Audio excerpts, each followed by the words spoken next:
Hi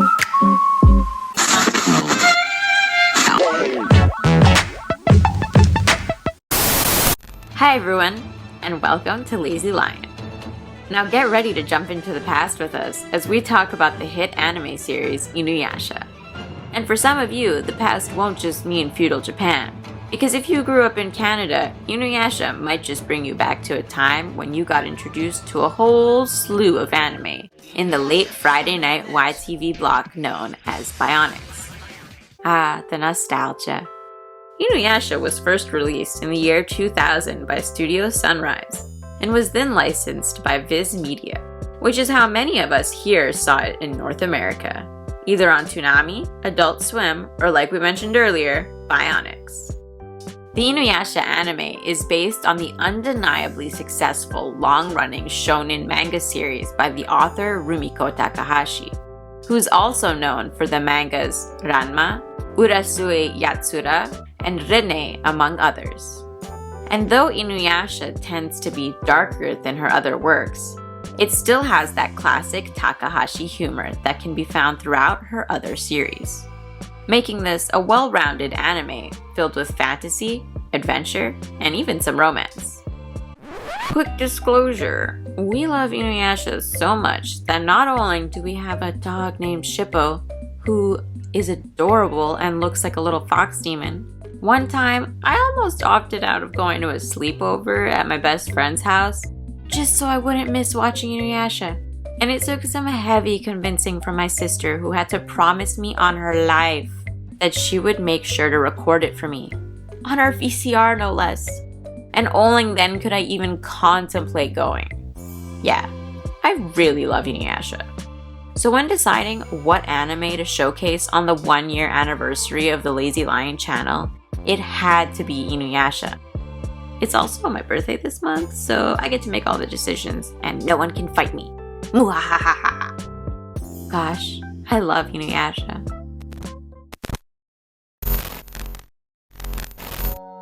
The story takes place in the Sengoku period of feudal Japan, known as the Warring States period, when Japan was in a constant state of civil war. In Rumiko's version, this is also a time when demons and spirits roamed Japan, and monks and priestesses held immense spiritual magic. This is how we meet the priestess Kikyo, who's tasked with guarding the Shikon Jewel, or the Jewel of Four Souls. A jewel of incredible power that has the ability to grant whatever your heart desires. Because of this, many demons and humans are drawn to the jewel in their search for power. Inuyasha is one of them. As a half-demon, he covets the jewel so that he can use its power to turn into a full demon. But Kikyo is determined not to allow this to happen, and so their feud commences. Through this battle for the jewel, they start to become closer, and just when they seem to come to a ceasefire, a conniving third party who wants the jewel for themselves tricks them into believing the other has betrayed them. Kikyo, seeking revenge, casts a spell on Inuyasha and binds him to a tree for all eternity. And then, in her final moments, she instructs her sister to burn her body with the jewel so that it cannot be corrupted. Fast forward to present-day Tokyo, where we meet Kagome. Kagome's family might run a shrine whose main attraction is a sacred tree, but Kagome will be the first to tell you she's just your average teenage girl, whose main concern is passing her next trig exam. And all that spiritual stuff her grandfather is always going on and on about is all just a scam for the tourists.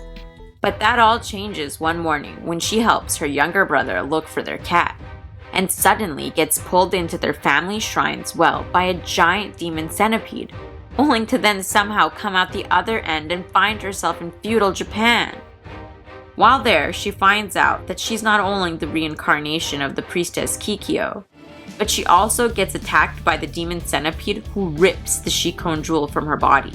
She then somehow frees Inuyasha from Kikyo's spell, proceeds to then get chased by even more demons who are trying to get the Shikon jewel, Inuyasha included, then somehow manages to shatter the jewel and scatters the pieces all across Japan, then forms a pact with Inuyasha to now collect all those said broken shards, and all the while not being able to find a decent path anywhere. Turns out, time traveling isn't all it's cracked up to be. On their journey, Kagome and Inuyasha discovered that the one behind Kikyo's murder and Inuyasha's imprisonment is a half-demon named Naraku, who also wants the jewel to become a full demon.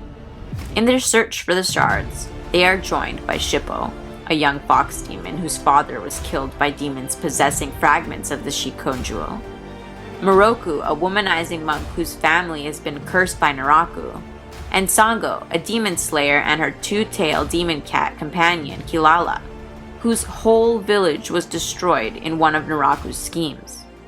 Sharing a common enemy, they band together to collect the shards of the Shikon jewel before Naraku can have his way.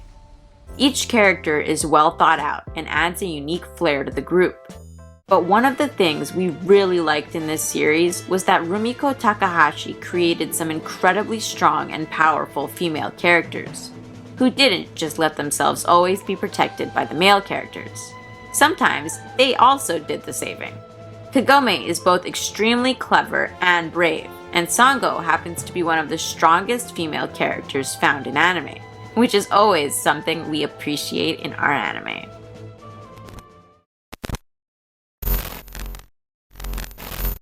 We'll be going over more themes on our blog, but one that we really wanted to talk about here was Inuyasha's duality. Inuyasha has been picked on all his life for having been born a half-demon, never belonging fully to one world or the other. Inuyasha longs for acceptance, be it either from humans or demons. This is why he desires the Shikon jewel so badly, hoping that by using its power and becoming a full-fledged demon, he can solve all his problems. He believes that this will make him the strongest version of himself since he views his human side as being weak and full of pesky emotions. His father hoped that he would come to realize that he is in fact the perfect version, being the best of both worlds. Over time, and with Kagome's help, Inuyasha does come to see this as well, and gives up trying to use the jewel for himself.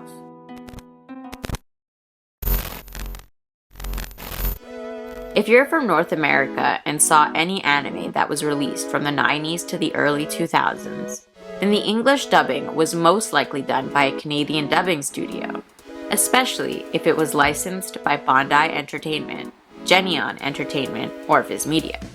The reason simply being world economics, which we won't bore you too much with. But back in the day, it was cheaper to outsource the work to a Canadian company because of the value of the Canadian dollar. But over the years, the cost of labor changed, and it became cheaper to hire people in America. Back when Inuyasha came out, Viz Media hired Ocean Productions, a Canadian company based in Vancouver, British Columbia, to do the dubbing. Now, voice acting in Canada had a fairly small community, so many of the voices might sound familiar. Perhaps you'll recognize some of these. Fun fact, actually, if you saw the Vision of Escaflowne series, it's pretty much the same voice cast. Now, back to the original production of the anime. Pretty much, other than the director Masashi Ikeda changing to Yasunao Aoki after season 2, the rest of the Inuyasha production team pretty much stays the same. From screenwriter Katsuyuki Sumisawa to the music composer Kaoru Wada, to the character designer Yoshihito Hishinuma, who was brought in to adapt the original manga character designs to better suit the movement of animation. All of them remained to work not only on the original series, but also stayed around to work on the continuation arc of the final act and all 4 movies. And fans might be happy to hear that the same team is also back together for the sequel, Yasahime, which we can tell you as huge fans of the Inuyasha soundtrack, we were delighted to find out. If you follow our channel, you'll probably know by now that the soundtrack is always important to us. And Kaoru Wada did a superb job with the Inuyasha franchise, making it incredibly immersive by using traditional Japanese instruments, which really helped transport us to feudal Japan. The opening and ending tracks also features some pretty big name artists. One such musician being Boa, who single-handedly then brought us into the world of K-pop. Like K-pop back in the early 2000s, people.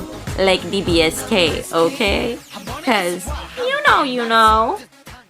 So, speaking of old, going back to the feudal era, the reason why Rumiko Takahashi chose the violent Sengoku period was because it would be easier to include ghost stories and folklore in a time filled with so much war, turmoil, and death.